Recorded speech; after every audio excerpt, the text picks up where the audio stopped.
Namaste. This is Yoga Therapy Podcast, and I'm your host, Shira Cohen, yoga teacher, yoga therapist, and Ayurvedic wellness educator. In these conversations with experts in the field of yoga therapy, you'll find out what it is and how it can help you and your loved ones to reclaim well-being. We'll touch on physical as well as mental health, physiology, emotions, women's health, spiritual well-being, goddesses, and self-development in the fullest sense. Listening to another story can change ours, so thank you for showing up, and let's begin this journey together.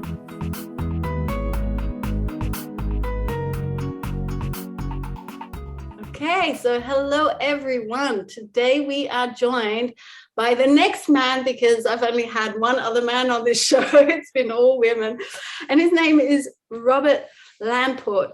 So he's a yoga teacher, a doctor of chiropractic, and he runs really amazing courses for yoga teachers who want to learn more than anatomy.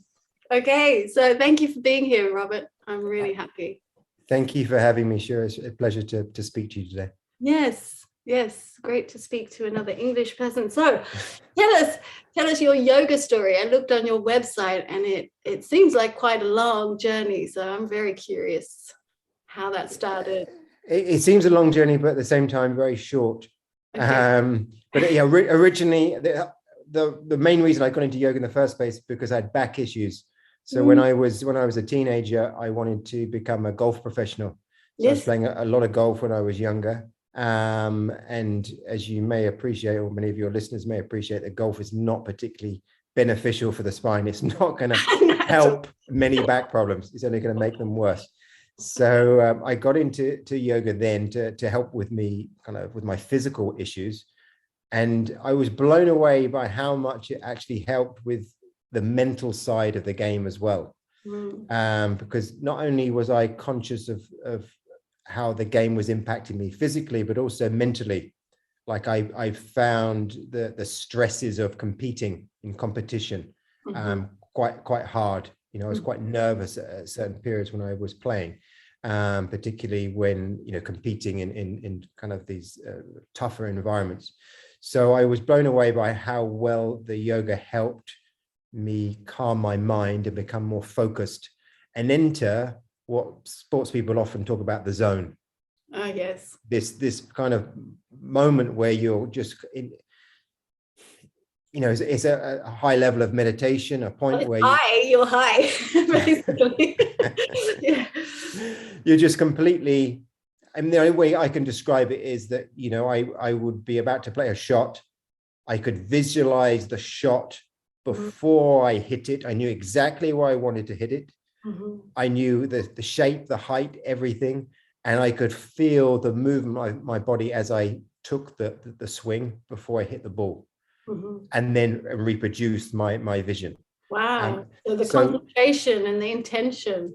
Yeah, so they were very beautiful moments, and they were not necessarily happening all the time.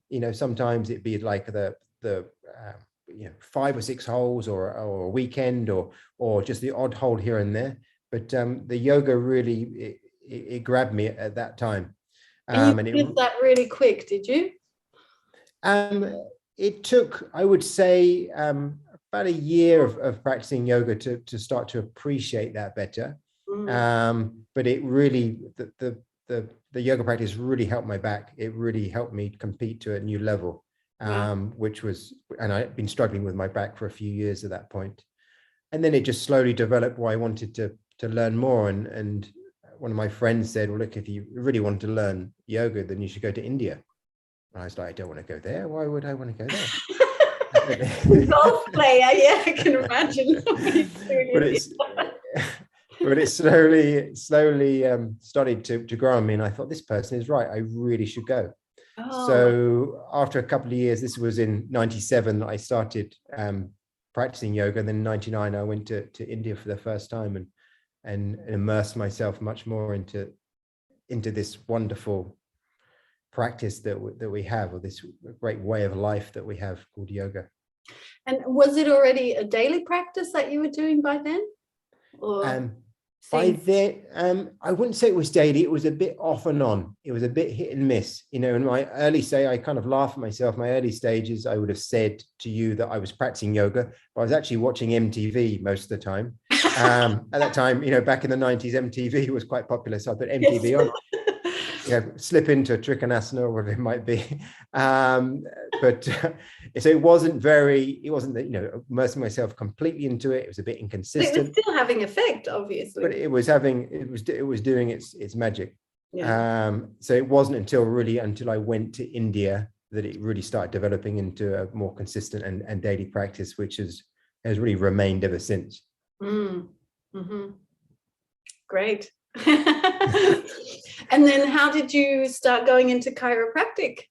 I went to India in 99, and I was there for about 6 months, 5-6 months. And during that trip, I was chatting to a guy from Singapore who's also practicing yoga. Went to Bangalore first, and then I was in Mysore, and he told me about this course. He told me about this course called Bodyworks, which was run by the Australian College of Natural Therapies in Sydney, Australia. Okay. And I thought, oh, this sounds really interesting. It was like massage, and it was some biomechanics, and there was a bit of rolfing and sports injury therapies, all these different things. I wasn't necessarily interested in helping people at that time, but I was really interested in understanding my back and the issue. I was still obsessed by that, and what I could do to help it. And I thought this might be really interesting. I would learn more about the body. I had nothing better to do at the time. Golf, I decided at that point that I wasn't going to pursue a career in that direction. So I thought, let's go and do that. So I went and did that for a year, really enjoyed it. I'm still really into the yoga practicing. And then fast forward about 4 or 5 years later, 2003, 2004, I injured my knee, kickstarting a motorbike, and it really changed the way I could practice. Like my practice was greatly impeded, and the practice also wasn't particularly helping me. And at that time, I was practicing Ashtanga yoga, and so quite physically demanding practice.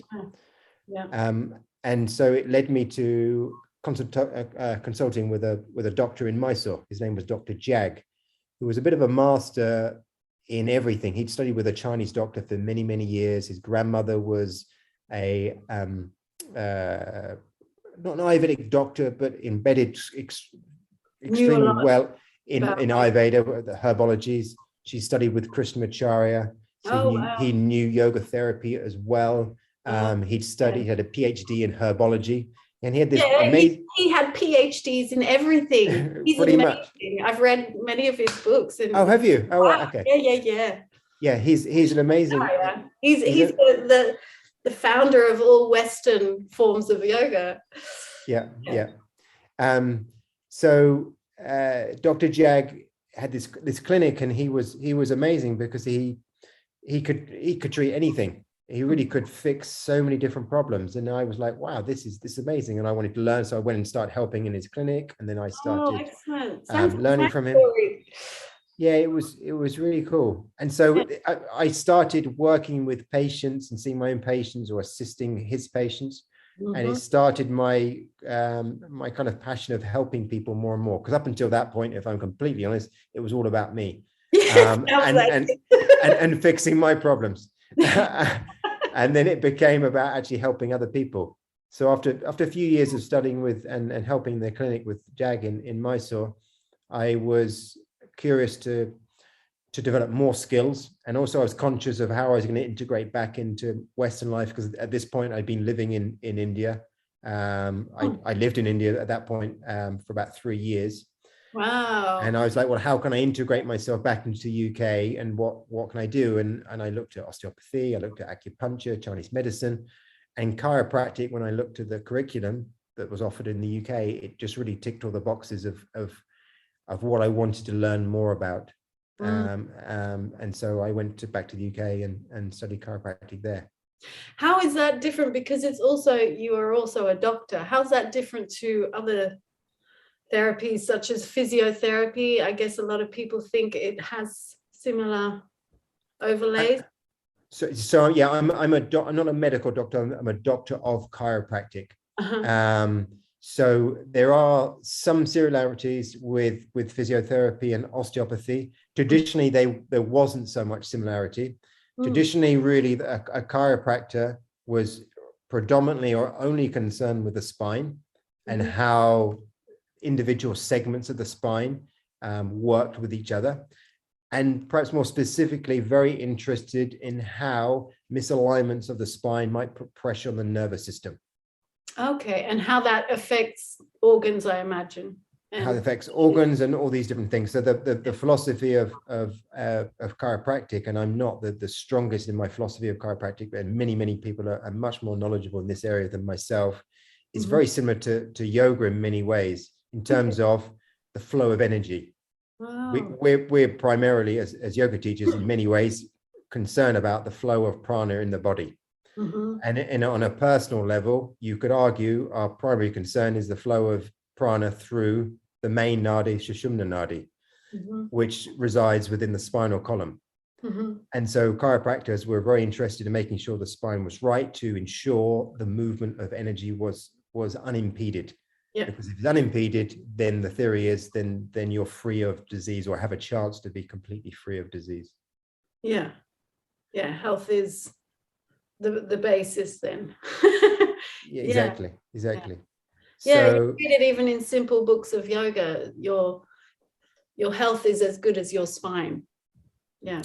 Exactly. Yeah. When you think about it, one of the reasons we do asana is to be able to sit down in a meditative posture and practice pranayama and then meditation. Functional. Yeah. Exactly. Sit comfortably and allow that energy or those more subtle energies to allow yourself to become more aware of them. Yeah. Well, yeah. If you have enough time for that. In this busy world, it's like, I used to run after yoga for those bliss experiences and those moments of insight and intuition. And I think the last 5 years or something, that has become a faded dream. You're just so busy trying to just manage things and feel good, but we're not having those deep experiences as much. Okay. Yeah. I think that's the way it is. It's interesting how life goes, isn't it? In terms of, I can certainly relate to that in terms of the time that I've had in the past. I would have 3 or 4 hours every day to practice in the morning, and I would practice in the evening as well. And life. I used to practice 4 hours every day before I had a child. And then, So we have to integrate yoga in more different ways. Everyday life. Exactly. Yeah, exactly. Now I try to yoke with every moment and people that I meet and situations. Yeah. It's a little bit more challenging. So you're a true yogi now. Yeah, I think most of us are. On whatever level of consciousness we have. Exactly. We're all doing our best. Okay. Yeah. Are you still there? Yes, it looked like you just frozen. No, okay. Can you tell us how these various effects of the spine, why is that so important for a mind who is very skeptical? Why is that electric flow through our spine so important for the rest of the body, and how does it affect? Well, everything is controlled by the nervous system when you think about it. And when you look at the embryology, the nervous system is really the first system that is developed. Yeah, and I read in one book, the heart is the first thing, and then after there's the brain and the spinal cord, and the brain actually pushes the heart into the center of the body to protect. Okay, interesting. I've not heard that before. I will rephrase that then, as you read something perhaps updated since I last studied. But in terms of, there's a huge priority. What we can say is, if the heart is developed, and you've just said beautifully in how the brain and the spinal cord develops, there's a huge priority. A lot of things are then built around it, because if with no nervous system, or without proper functioning nervous system, nothing works properly. Yeah, there's no coordination. Exactly. When you look at the conditions, for example, like a stroke, and the far-reaching effects that can have on an individual, when you look at multiple sclerosis, and how that affects the individual, all related to the nervous system. Mm-hmm. So it's really, really important to have that flow of energy, or that communication from the brain to the tissues, whether that be an organ or a muscle or a joint, and that information coming back from that tissue, the organ or the joint or the muscle. Yeah. And then the brain can integrate the information and carry out the correct function. So we can think about, for example, the hormonal system really is dictated by the nervous system, the digestive system, the respiratory system, the musculoskeletal system. It's all coordinated by the nervous system. And that is really using a simple conduction of electricity through those nerves. And if those nerves are blocked, compressed in even small ways, and they've looked at studies before where they've put like the weight of a coin on a nerve, and they can reduce the function of the nerve by about 40 to 60%. Wow. So it doesn't take a lot. And the other, well, that's really important to tell people. Yes. The other thing to consider is that you don't necessarily know that you have nerve pressure, because you don't necessarily have pain. No. Not all nerves will relay pain to your brain. So, for example, you can have thyroid dysfunction. You could have hypothyroidism, for example, which is being caused by a neck issue, which is compressing the nerve supplying the thyroid organ. Innervating it and activating it, and exactly, the communication is lost. So they've seen that before with particularly in studies of surgery which they performed on the neck. So they found problems particularly around C5 and C6, so the lower part of your neck. When they've performed surgery and they've corrected the pressure, often because of a disc problem, so the intervertebral disc between each of the bones, they've corrected that. They've taken the pressure off the nerve. The thyroid has started to function better. Amazing. And it was interesting to read that, because we see that clinically on a chiropractic level all the time as well. Yeah. You can't necessarily prove that by research. I must put that in, I was just going to say, have you got a book? we can't prove that, but we can say that, if we got a group of chiropractors together, especially the chiropractors in my field, because there are certain different types of chiropractors, they would often report changes to thyroid problems, digestive issues, in children, bedwetting, for example, constipation, lots of different things that individuals come to them for. The only thing that the chiropractic doctor has done is treat the spine, and the organ has started to work better. Amazing. And so it really ties in again to yoga. One of the beautiful things of yoga is that you're asking the spine to move in these different directions, into forward bends and backward bends and side bends and rotations and twists. And that is essentially massaging the spine, stimulating the nervous system as well. Creating space between the discs and vertebrae. It can change the space. It essentially, I always like to think of it of changing pressure. And the movement of energy. When we think about, for example, pranayama, and especially when we're using retention, so we might inhale, hold the breath, and then exhale, we're changing pressures within the respiratory system. If we also add in the bandhas, for example, if we add in mula bandha and a little bit of a gentle contraction around the lower abdomen and jalandhara bandha, you're changing pressure around the spine and the spinal column. Okay, and that potentially then moves energy up through the spine, and obviously can activate, as we might describe it, the kundalini type energy. Yeah, well, we don't want to go into that, because we're also talking to general public, podcasts just for everyone to understand. So if you don't know what kundalini is, it's what we in yoga like to call the rising energy from the base of the spine. It's a very strong power, and that starts to create enlightenment or experiences of insight. It opens the chakras for people. And if you don't know what a chakra is, that's a energy and consciousness center. Yes. The very complex, writing a whole book on this complex system of energy and emotions.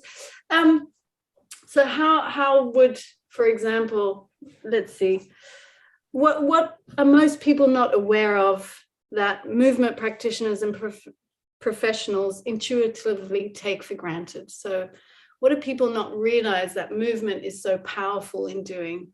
I think you just mentioned the creating space and free pressure. You're trying to change, as I said, kind of change pressure. So we can dismiss, if we put the energy to one side, we can make it simpler and layman stuff. We can think about blood circulation. Mm-hmm. Everything in the tissue, everything in your body, your organs, the bones, the muscles, the ligaments, every cell requires some food, and they require that. Often it's oxygen, some more than others, and so somehow you need to get that oxygen into the tissues. The cardiovascular system, the arteries and the veins, the blood vessels, and the heart and its pumping mechanism is not adequate to supply all the tissues.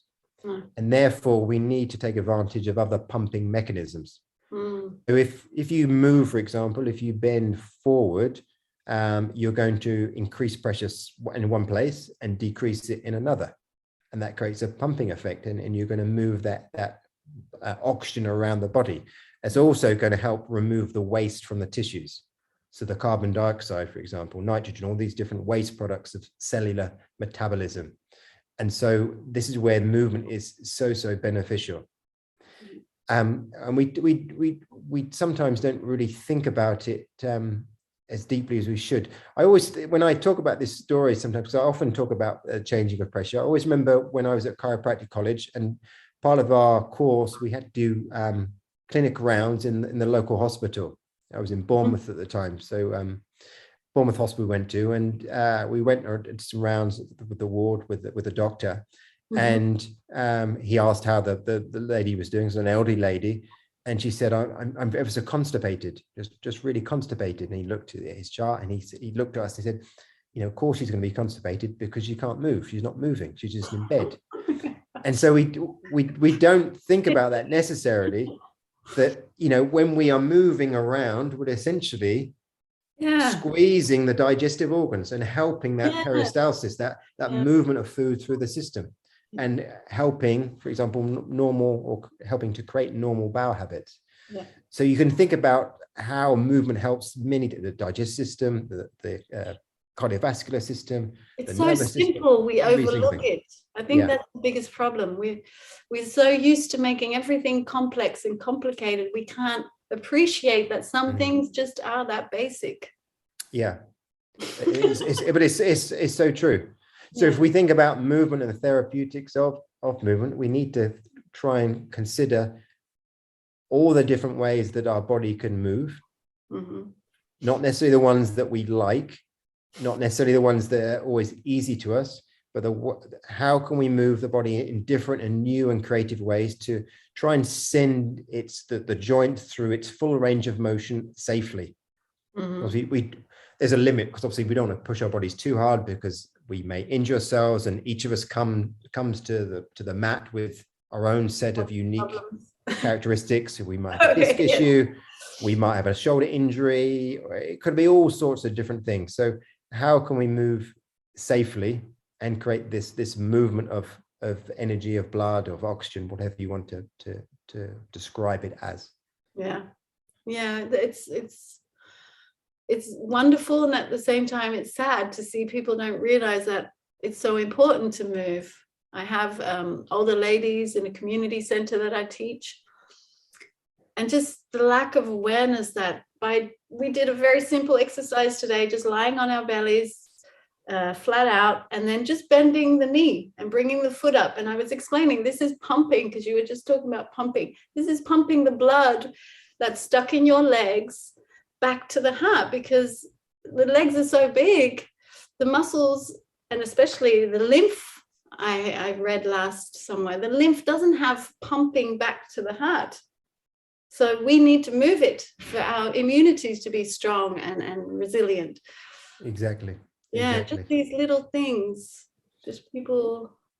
It also helps to maintain the connection from the brain yes to that area. Have you ever tried getting people who've never moved their toes to move just one toe up and leave the others down? It's really funny to watch. It's very challenging, yeah, if you're not used to doing it. Yeah. Because I think the most important thing, nowadays everyone is living much longer lives, but the quality of the life is not necessarily better. I'm sure we all know people who are living for a longer period of time, but they're not maybe bedridden, or they can't walk, or they can walk a bit but need a stick. I don't necessarily want to live to 100, but however long I live, I want to try and maintain my function. I want to stay active, and as far as possible remain functional, problem-free. Functional and problem-free. So that's why I like yoga's got so many different facets to it and so many different parts to it, but why I like the physical side of it is that it helps to challenge your body and move your body and stay connected and aware and address the things that you need to address. And also being present. I found, especially during this pandemic, you can go off too much in your mind. And me, I used dance and yoga and other things, and it really helps you to come back into the moment, into this right now. Yeah. And then I was loving my body again, like I used to when I was young. It gives that youthful feeling when you use your body more often. Yeah. And that comment you made about being in the present moment, that is yoga. But that is also the body and the breath and the senses, using those tools to center yourself. Absolutely.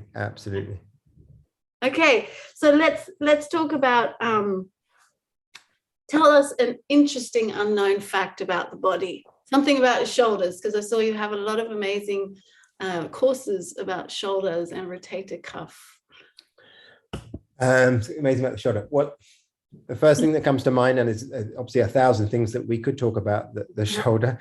The first thing that comes to mind is, if someone comes to me with a shoulder problem, if they came to the clinic, or I did an online consultation, my first thing that I want to think about is how good is their neck. And that comes back to the first point we were discussing earlier, really, Shira, was how good is the nerve supply to the shoulder? Because if that nerve supply is inadequate, the muscles, the joints will not work properly. So many neck issues refer to the shoulder. So many people, for example, will come with a shoulder issue. You address the neck, the shoulder issue completely resolves by itself, because really it's being referred from the neck. Either that can be referred in different ways. So there could be nerve compression, as I mentioned. There could be a referral from the joints at the back of the spine, called the facet joints. They can be sometimes irritated or slightly injured. The ligaments around it be injured, and that can refer pain into the shoulder. And so in many ways, the shoulder is fine, but the neck isn't. You fix the neck. So for me, when I start working with the body, I always want to look at how good is the nerve supply. How good is the kind of foundation? And how do you see how good the nerve supply is? You, from a chiropractic perspective, and how I would work, you can't necessarily say, okay, this nerve is affected, that's nerve affected. You can orthopedically, so for example, you can sometimes test the person's reflexes. So like a reflex hammer, you've probably seen that before, on a medical show, or you've been to the doctor. They use that little hammer, and they hit it under your kneecap and your knee jerks. So you can test reflexes, for example, in the upper limb, around the arm, to test essentially the nerve supply from different what we call nerve roots, so the nerves exiting from the spinal column out and then supplying the upper limb or the lower limb. You can test those. You can test muscle strength. So, for example, the strength of certain muscles, and certain muscles are related again to these specific nerves. So you can test those. So that's one way you can assess the nerve supply. And then one of the the most common ways that a chiropractor work would be to assess the motion or the movement of individual bones of the spine. So for example, in the neck, there's 7 bones. I would go through a process of examining each joint from the first cervical down to the 7th, and also then check the rest of the spine as well. Because sometimes, for example, an upper back problem might cause a neck issue. So you might actually need to, which may be then causing the shoulder issue. So you might go through, so you kind of need many joints. Yeah, it's quite a thought process that goes through it. And obviously sometimes you develop a theory. So someone comes in with a shoulder issue and I think, well, okay, it's the neck. I start working on the neck. The shoulder problem gets better. I was right. Another individual, you start working the neck, the shoulder issue is still not right, but the neck is working better. So I'm still happy, but the shoulder problem is still there. And so this is my main priority. I want to get this individual out of their particular situation. So now I start looking at the shoulder more directly. Sometimes I may start working on both areas simultaneously. There can be different ways to think about it, but we always start with a working diagnosis, and then we stand back and see what's actually taking place and how things are progressing, both from my side in terms of what I'm seeing in the individual, but also what the individual is telling me in terms of their symptoms or their function, whether they're getting the strength back, whether they can get back to their sport of choice or hobby, whatever they might be doing.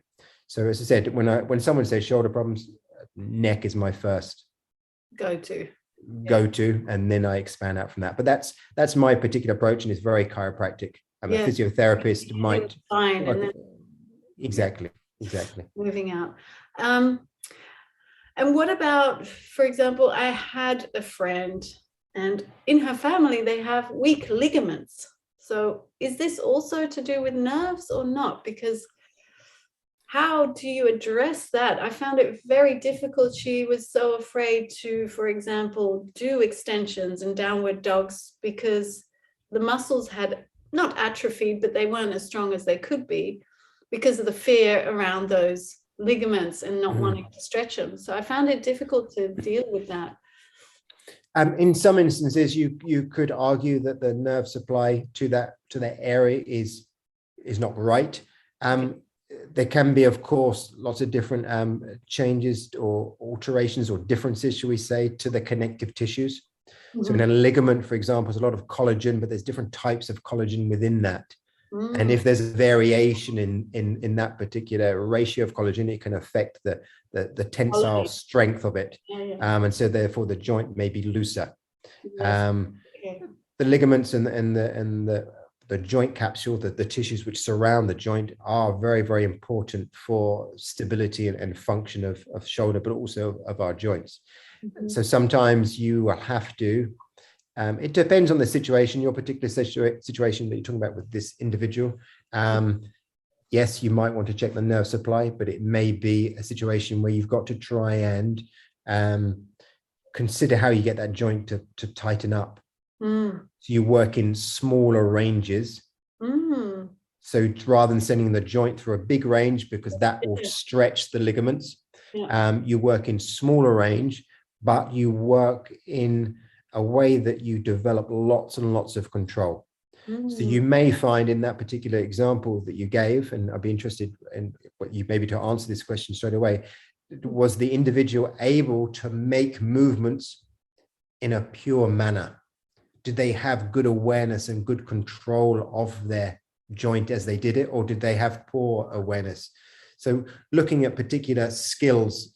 So for one example, you might give a simple, not necessarily yoga related.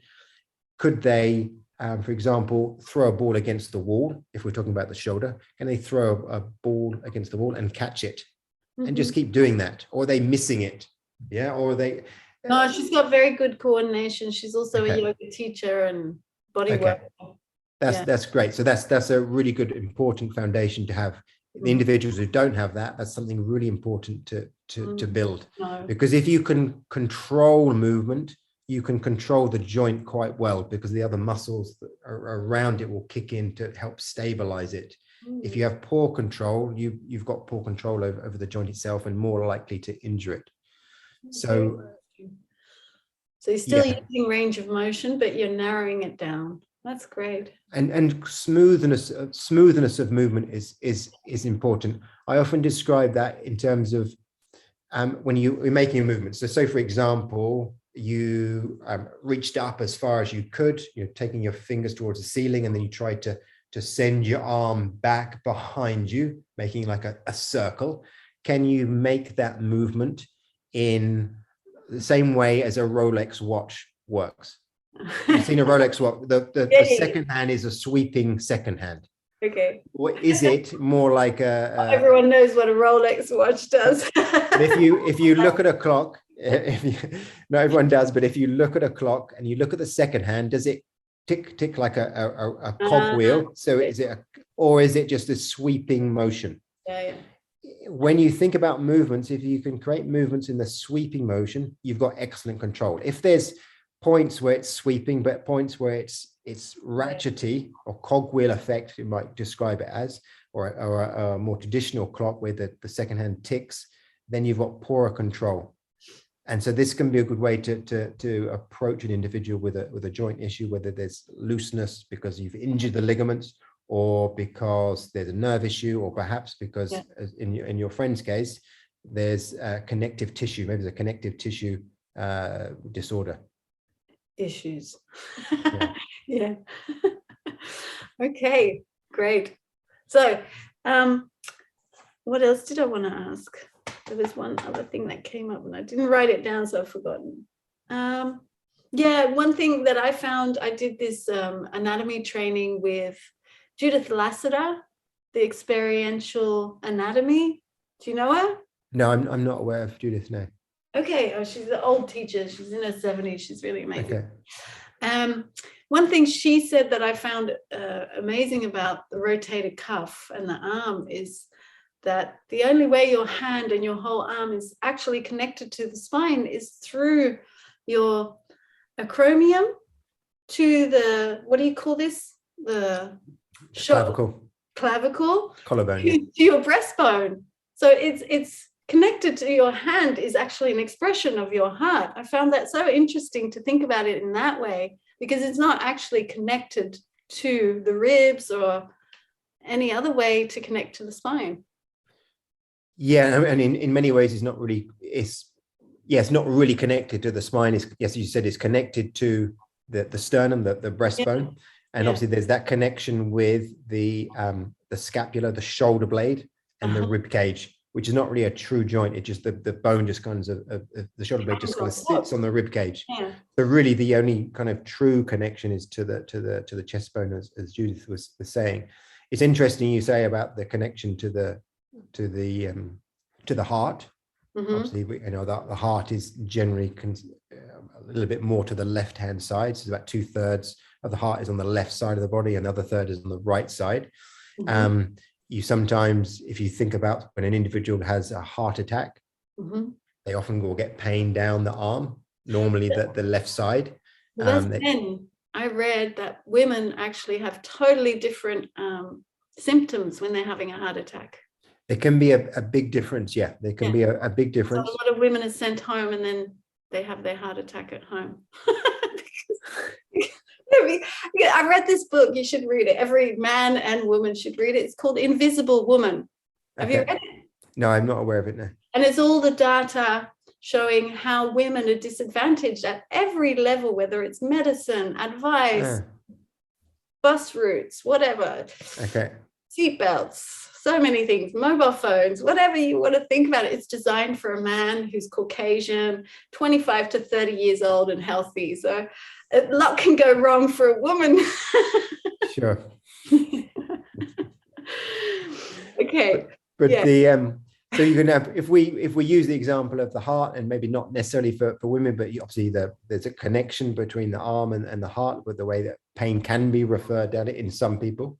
Mm-hmm. Some people being men, perhaps, but definitely over the years, when you think about, posture, for example, people rounding forward, and that can be very protective of the heart energetically. When we get depressed, for example, we tend to slouch more, and you can often feel that energetically. if you slouch now and then try and pick yourself back up, as I'm sure you've done 1,000 times, Shira, in terms of experiencing that the difference that you feel in body position. Yeah, because you're not closing down the heart, you're now opening it up. And obviously the different postures, the cobra posture, where you arch the spine and extend and draw the shoulders back, which again can have an energetic kind of opening of the heart, which again is kind of related to the position of the shoulders. So that the shoulders and the heart definitely are very, very connected energetically and structurally to some extent. So I wanted to ask, when you work with your students or clients, do you use mainly yoga, or you use anything for creating balance again and bringing the alignment back? You will use, to me, any movement is yoga if you're using it with awareness. Yes. So I'm never constrained by a classic posture. Okay. I will make anything up, and I will use movements which have been shown to be effective or safe, from medical research or from physiotherapists or other doctors working in different fields, but around movement fields. I'll use anything that I see fit.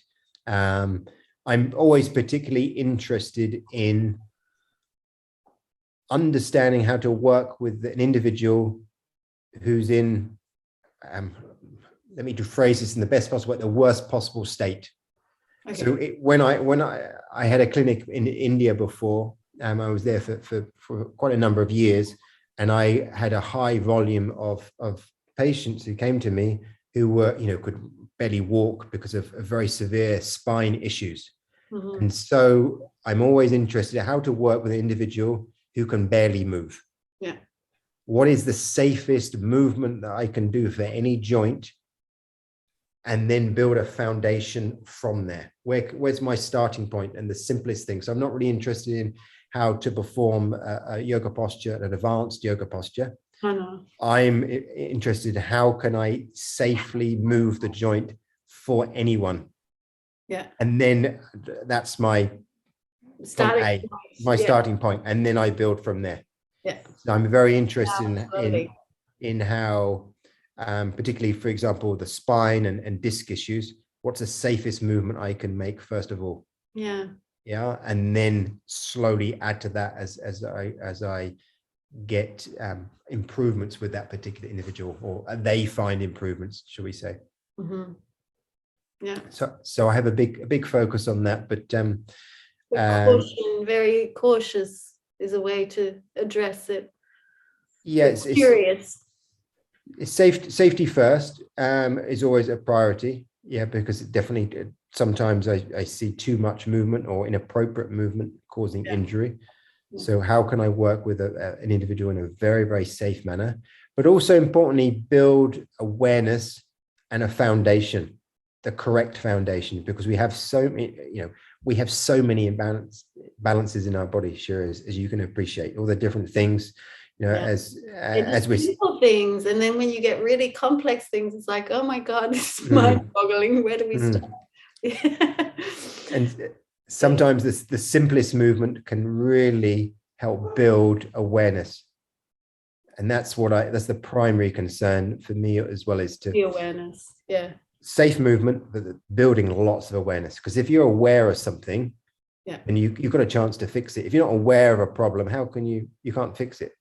And what do you use? Like, I like to give people reference points, so that safe reference points, and from that move into that pain point, so that they can feel how to move away from that pain point, or create less pressure, if we're talking about the spine, on that pain point, and using those reference points to create that depressuring, if you know what I mean. Can you describe that? And so give me an example. For example, I have a client at the moment who had a slip disc, or she has a slip disc, and it got so bad during COVID, she didn't dare to go to see anyone. So I saw her a year later. So she'd been sitting with that, and she was dragging her leg. Her right leg has atrophied. She's got this sciatic nerve going numb at her feet. So I started to tell her about these points in her hips, her sitting bones, her ribs, and to try and lengthen the spine and feel these different points in her body. And how can she take or release the pressure off that disc and create more space, and then gently start to move that leg to create strength in the muscles of that leg, so that she can, and also the arms, so that she can support the spine, because that had atrophied too, her arms and legs, because she was not moving the spine due to pain. Yeah. Okay.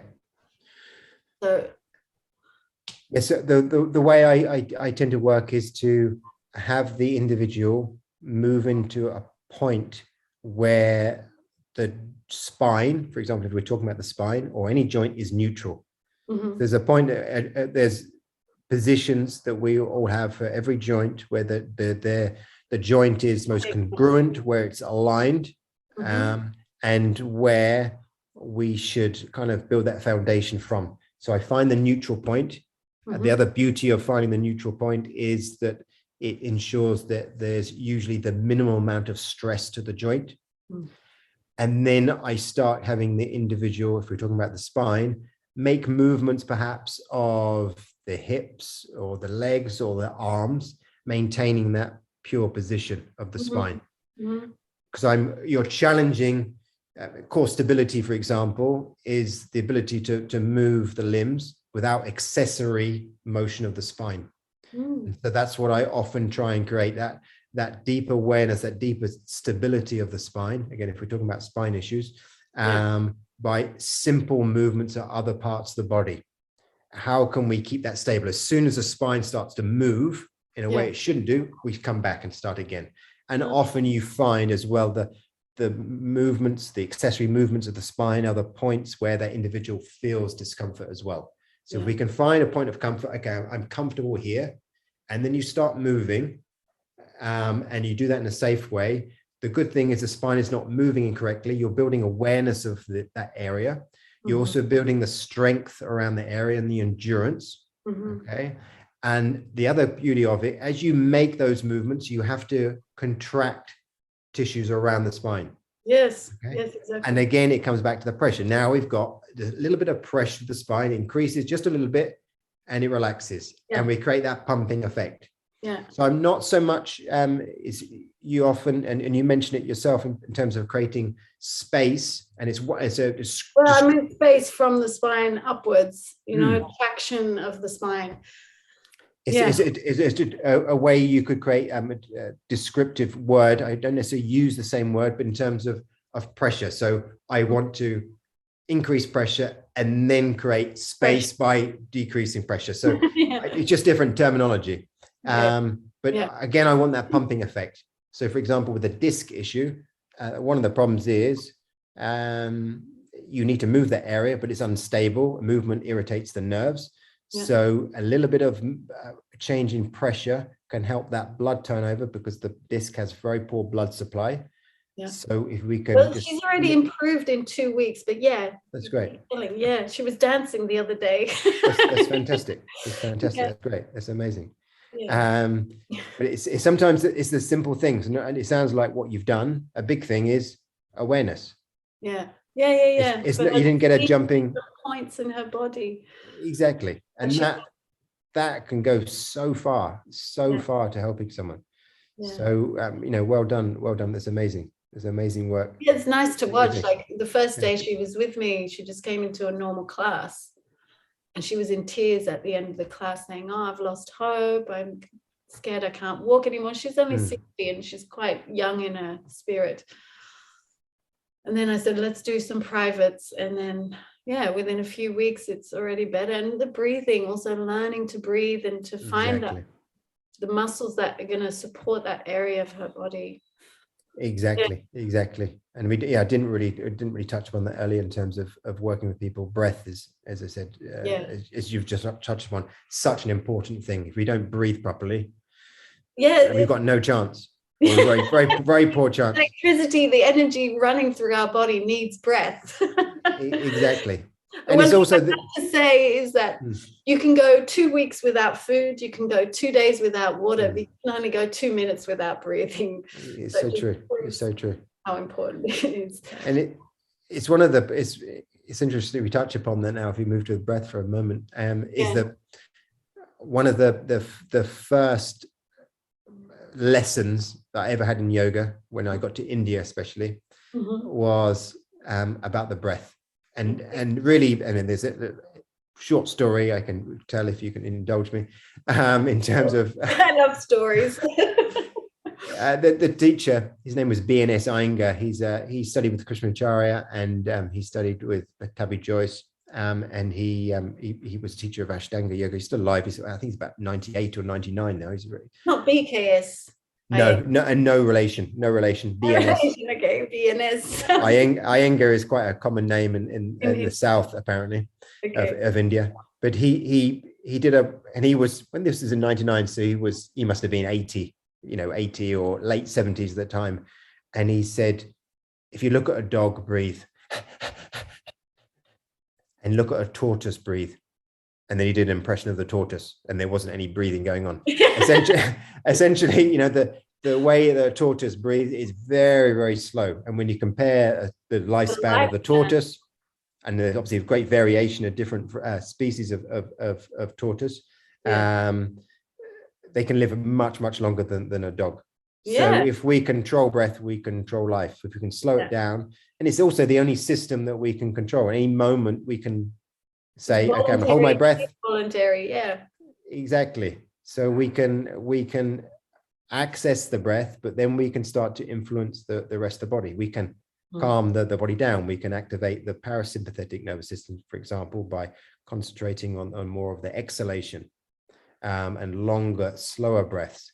And therefore we can then start to influence the digestive system, because now we are in parasympathetic system.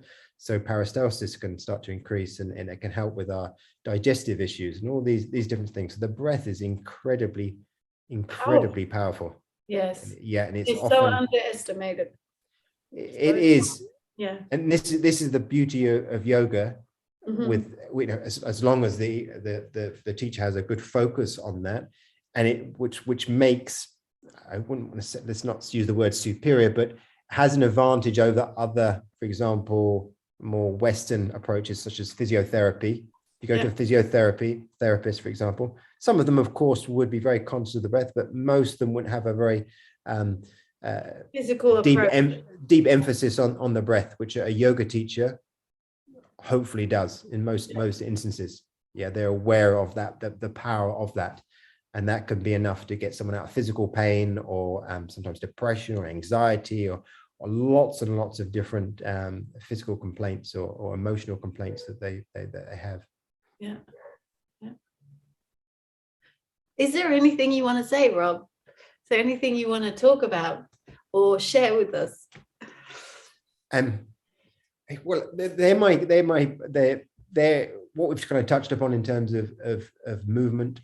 And the power of movement and moving energy in a subtle way, and being aware of that movement. I think that's the message I always want to get across. It's not necessarily you need complex movement. When we look at, especially when we look at Instagram nowadays and Facebook, throwing it away. It's dangerous. Yoga is all about these amazing looking postures, which are fantastic, and they have their place, but it's not for many people. You talked about the lady that you've been working with in her 60s with what's become chronic pain. Those postures have no place for her ever. No use. But it's just those simple movements, that simple awareness, it goes a long way to helping people. So that's always the message that I want to try and give to anyone that I'm working with. If you become aware of the issue, if you become aware of yourself, you understand the issue, and you've got a chance to fix it. If you're not aware, how can you fix anything? You'll never change. And even with our habits, in terms of how we interact with people and how we speak with people. If I consider, for example, how I communicate with my wife, I'm constantly learning how I'm communicating in a more effective way, in a more loving way, in a more aware way, and that only becomes possible with greater self-awareness. Yeah, inquiry. Because otherwise you might say something and they take offense, and I'm like, well, that's absolutely fine. But your problem. it's you can just say, yes, your problem. But when you become aware, you say, actually, let's look at that a moment. And then I think, no, actually, no, there was something, the way I said that in a slightly short way or a slightly different way, or I could have been politer, or I could have been kinder, I could have used different words. It's just awareness. And that's the, but that's, when you're saying this, again, it sparks that feeling of awe about yoga. It touches every aspect of your life. So you're talking about relationships, the communication, the way you feel about yourself, the insights you have. You were talking about your intention when you were golfing, and that you can visualize and concentrate and even direct and send things into the channels you want it to go. It's very powerful. And it's amazing. It's an amazing tool, and it's such a blessing that we have, and that we can utilize. Utilize it. We can anytime, anywhere, with anyone. Exactly. Yeah. Exactly. Okay, I think we can end here. Do you want to plug in anything? Do you want to leave us where people can find you, your work, your courses? Sure. So one of my big focuses is developing courses specifically for yoga teachers, but specifically those interested in therapy. Not just teaching anatomy, because anatomy has its place, but by itself it's fairly useless. But really trying to understand how the body works and how can we work with it safely. So a lot of the courses that I've developed are very specifically for therapists who want to understand how to work with any problem in a very, very safe way. So to understand common conditions and movements that we could apply to those conditions, to really understand how the body works and how it's put together. So I'm not necessarily really excited about teaching muscles and the names of muscles, and this muscle connects to that bone and this bone. I'm really interested in origin, because it does not. If you're a massage therapist, you need to know those things. I think if you want to work very specifically, for example, with specific muscles, some massage therapy, you're working more with energy or movement of energy, for example, or more general, is absolutely fine. But if you want to be like a sports injury therapist, for example, you need to know the origin insertions. But a yoga teacher, I don't think you need to know them. The odd muscle, yes, because there's certain muscles which, so for example, we talked about rotator cuff. It's pretty good to know the origin, or at least the general area of those rotator cuff muscles, because there's such a common problem, and therefore they're complex. You need to understand how they work and what they're doing and their role. And I think that's most important is what does the rotator cuff do? What does it do? It stabilizes the shoulder. That is its main job. It's not there to produce lots of force and lots of power. It's there to stabilize the shoulder, particularly the glenohumeral joint. So because what happens? The biggest range of motion in our body, isn't it? The shoulder joint. Exactly. Very, very capable of large ranges of motion, but that large range of motion comes at a cost, and that cost is stability. And the rotator cuff help to ensure that joint, the glenohumeral joint, remains stable. So what happens if there's an injury to the rotator cuff? What's going to happen to your stability? That's the message that I want to get across. How are you going to work with someone with a rotator cuff tear? What movements can you do safely, and how can you build up? And also, how can we look at the individual and consider how perhaps they got to that position first of all? Because many people will walk in with a rotator cuff issue, for example, they've got no idea how it started. But when you look at their body and how they're moving, their posture, their range of motion, the neck, all these different things, you can start to build a picture. Okay, this is off, that's had an impact on the shoulder. This is off, that's had an impact in the shoulder. Will you address this and this? And all these different things that we look at starts to put the jigsaw back together for the individual. It's not as if for a rotator cuff tear, you do this one thing. It's not one piece of the jigsaw. You put this in and this, and this, and it starts to come together. The more things that we... It's like you were saying before, you explore from a certain place. Yeah. Try a point, and if it's not there, you try something else. Exactly. And it can be numerous things that you need to do to help that particular individual. Sometimes it's simple and sometimes it's more complicated. So my big focus is, trying to get yoga teachers to understand the body better. Really, when I go on these forums sometimes, and some of the advice that are given, for example, in the yoga forums, there's not a great deal of understanding of how things work. And it's more kind of guessing or what's worked for them with one individual, perhaps. Yeah, or for themselves. I used to do that, so I know. You kind of apply what you know, Which is, and it has its place. Don't get me wrong; it has its place. Yeah, of course. But it's only one thing. Yes, I think as a community of yoga teachers that we can do better. Yeah. So that's my big focus. So I offer numerous courses on different parts of the body, and I'm continually kind of adding to them. So the platform I have is called morethananatomy.com. I've got a course on the spine, the shoulder, the knee. I've been doing some specific yoga therapy workshops where I've been looking at the anatomy, and a colleague of mine, Saraswati Vasudevan of Yoga Vahini, has been looking at the very traditional yoga therapy. So for example, we've looked at the low back.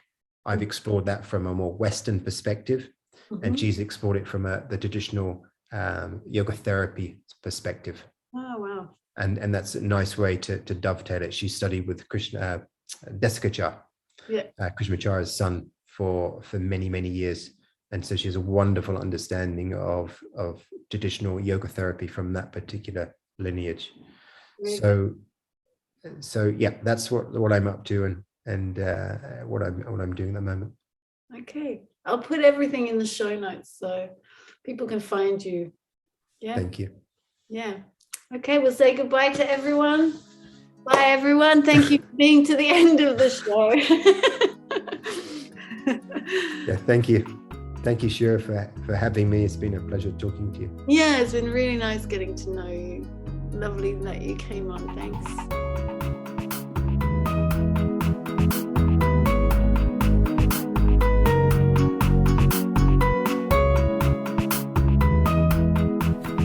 So thank you everyone for staying to the end of the podcast. I hope you enjoyed this conversation as much as I did. I really love doing these talks with these amazing people. And if you want to know more, just take a look in the show notes. There's plenty of links and ways to connect with either the guest or myself. If you want to work with us or find out more about us, just check out the information in the show notes. So I hope you have a wonderful weekend or week, and you'll be hearing from me next week. Bye.